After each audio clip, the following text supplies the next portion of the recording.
We might not ever be able to get back to our timeline, but we gotta stop Professor Time. A man this dangerous can't be left to roam freely.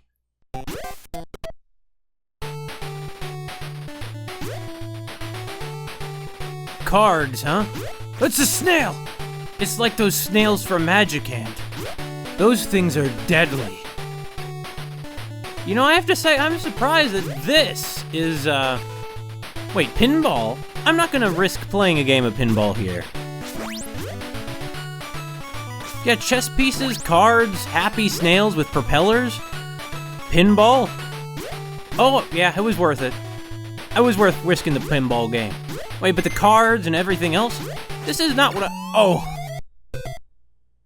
I was going to say it wasn't what I would expect from Professor Time's evil base of operations, but, it is still deadly.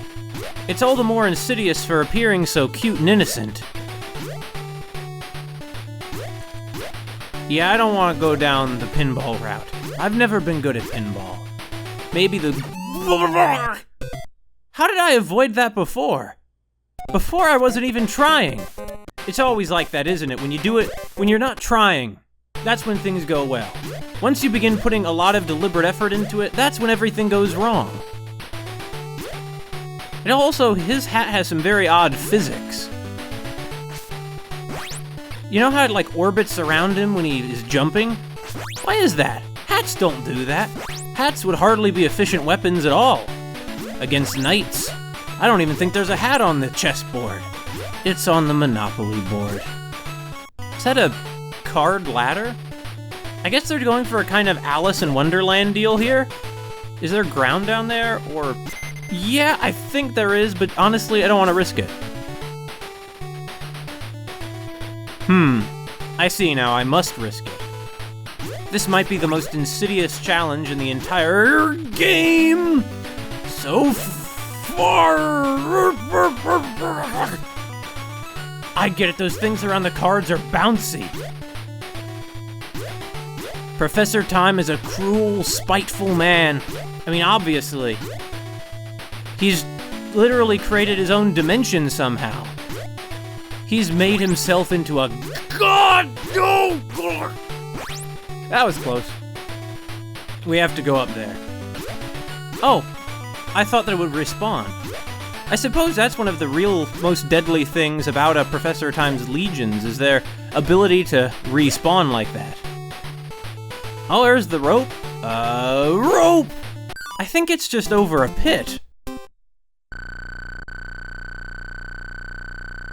It's certainly not Professor Time who's lowering these ropes for the boy. Ken, could you tell me what you're climbing these ropes for? Who is Professor Time? What is his relationship with the boy and Haruka, if anything?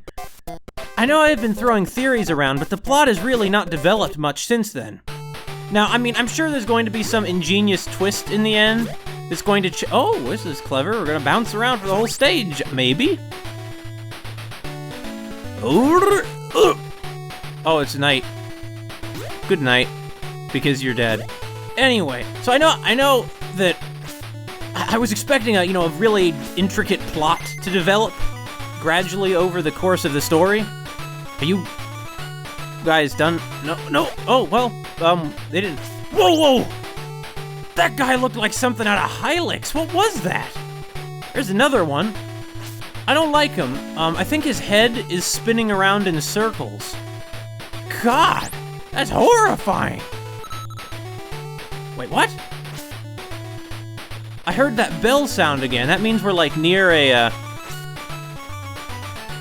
hidden bell that'll turn him into the skateboard kid right away, right? Well, I mean, he is the skateboard kid. All he's missing is the skateboard, but you know what I mean. Yeah, some things are not worth it, like becoming a skateboard kid right now. I have a feeling that the slightly different momentum would just kill me. Bell? Bell. Hey, bye. You know, if there weren't a bottomless pit here, this could be a really fun playhouse. You know, also, there weren't the things everywhere that are, deadly killers. That would make it nicer, too! Oh, criminy! Gonna have a concussion after this, my boy! Whoa! Okay. Careful, we don't know what is a pit and what isn't. Or what's a death pit, I should say. Hey, tall man, goodbye! Now, I understand what you're thinking. You're saying, Mackerel Phones, that tall man, you could have jumped on him, and you would have been able to get onto the rope. And you know what? You're right. I would get more bonus, but I don't care. Although, then again, the points really are valuable to give you 1-ups.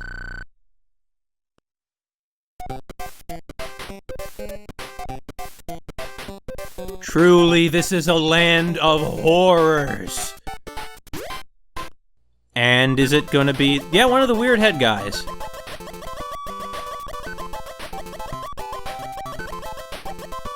Yeah, right. But thank you, I'm surprised you're congratulating us, aren't... maybe Professor Time is a bit of a good sport. At least all of his minions aren't evil. There's a... it's a morally complex world in Time Zone. You got me. This is a hard one, and I would only get this by guessing. I don't think it's 10, my gut says it's 8. However, human intuition is a very flawed thing, as that alien understood so well, back in 2010.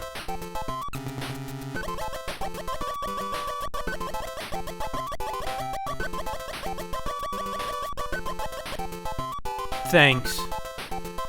My victory streak has ended. I should have guessed 6.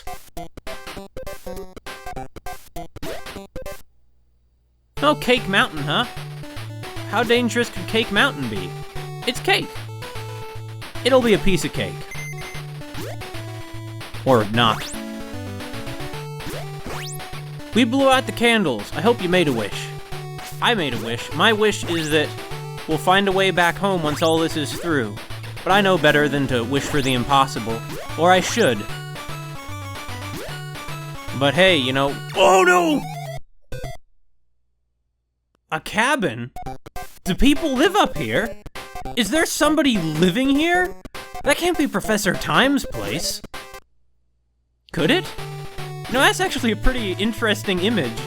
A mountain made out of strawberry shortcake, and there's like an evil professor who lives on the mountain, and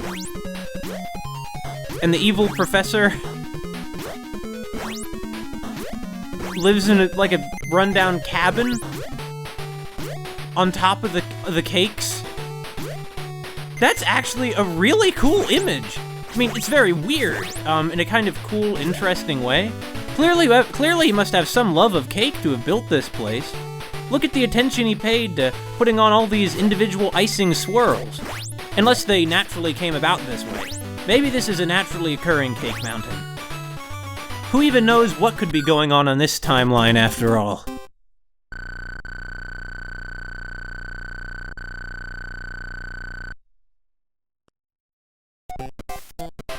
Though really, the boy probably wasn't on our timeline to begin with. Because my impression was, on his timeline, that it was completely ordinary for street signs and soda cans to attack people. He didn't seem to treat it strangely at all, after all. At all. Clocks? Yes, this looks like the kind of place Professor Time would live. Well, what if there were, like, not giant, gaping pits of death all over the place? That makes me think that maybe it's not quite the kind of place that he would live. I mean, he's probably in better shape than he looks, you know. I won't deny that. He is able to pull off quite a few feats, you know, and hopping around and, like, remember when he stomped on, Ken's back earlier and probably broke a few of his ribs? Ken remembers his body is still in pain. You know, it's true that young people heal more quickly, but, you know, you're not gonna get over that. Professor Time is really a ferociously cruel opponent. Oh! Concussions. Not really, they're just playing cards. Well, actually, not really, I mean, he's probably... oh! Oh! God, everything is trying to kill him. I guess this checker platform he's standing on is probably plastic, though, so that's probably gonna hurt a little bit. I mean, the playing cards are probably also plastic. I'm not entirely sure what playing cards are made out of, after all. So, they could be. They're probably made out of plastic. I'm sure there are some that aren't, like higher-end ones, maybe. They're probably made of some kind of laminated paper material. Whoa! Oh, hey! Hey! We're gonna meet Professor Time! Maybe. I mean, hey, Professor! Okay, now, Professor Time. Professor Time, you gonna do that same thing again? Probably. Maybe. Definitely maybe. Time zone. Time zone man. What is this? What did you just do? Did you calling for help? Don't call for help. You fuck. I see he like slides across every part of the screen at some point, so you have to be constantly in motion in order to avoid him.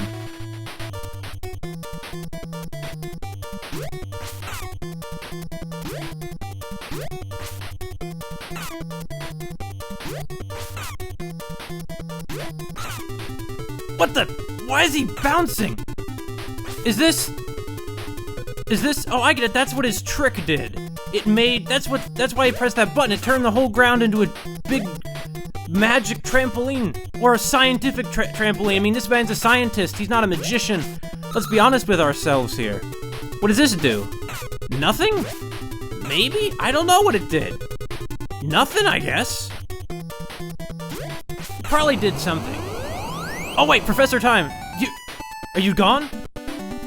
Or is this like a Mega Man 2 deal? It is. Professor Time, let me just say right now, you're a bad guy, Professor Time. Thanks, Professor Time. Professor Time, I'm not sure what you're doing at this point. I think you might have got us lost in time. Oh, I get it. He's sending out troops. How are they falling through the ground, but we're not? Like, is there solid ground beneath us or what? Professor Time, are you just flinging us through time like this? You maniac!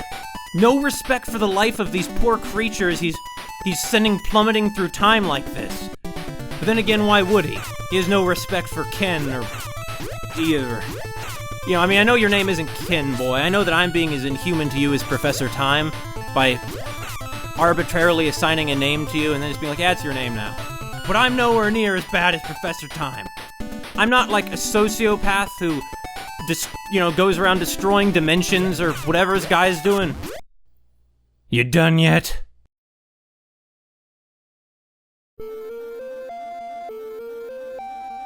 Haruka. We went through hell to get to you. I guess.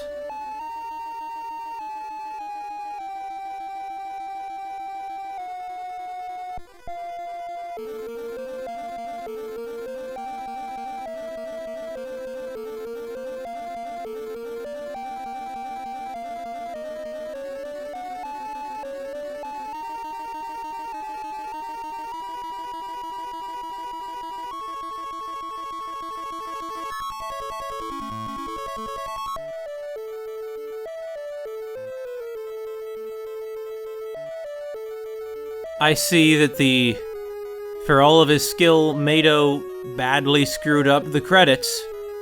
Is this like a thing in fan translations? I guess so. In any case, that's what the ropes were connected to. Friendly birds. I'm gonna say they're messenger pigeons. Although there's no way we could have ended up back on our own timeline. It's so unlikely, it's, for all purposes, impossible. I guess that, in the end, that's okay, because those buildings look a lot like their timeline. And, in any case, the boy is together with Haruka. And, as long as they have each other, they don't need anything else. Maybe they aren't teenagers, despite what I thought. Maybe they're just adults who dress in a very childish way. Maybe that's normal where they're from.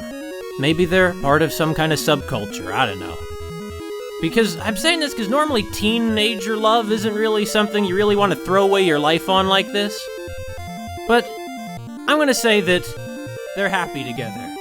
But the ending is only bittersweet, for Professor Time escaped. Who knows whether he'll come back again someday.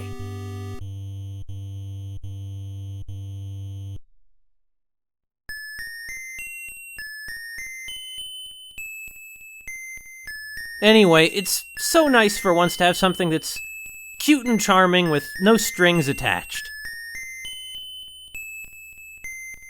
I feel like after all these much rather weightier video games I've been playing, it's a nice break. I'm very interested in these kinds of all but forgotten old video games like this. I think it fascinates me what they can try to do with their technology. They had so little, but they often made so much of it. Now, they even more often made terrible garbage out of it, but this clearly isn't. Well, everybody, this has been Mackerel Phones. And I hope that you have a true love and can do a cute little dance with them in the middle of a highway at twilight someday. See you next time. If you want.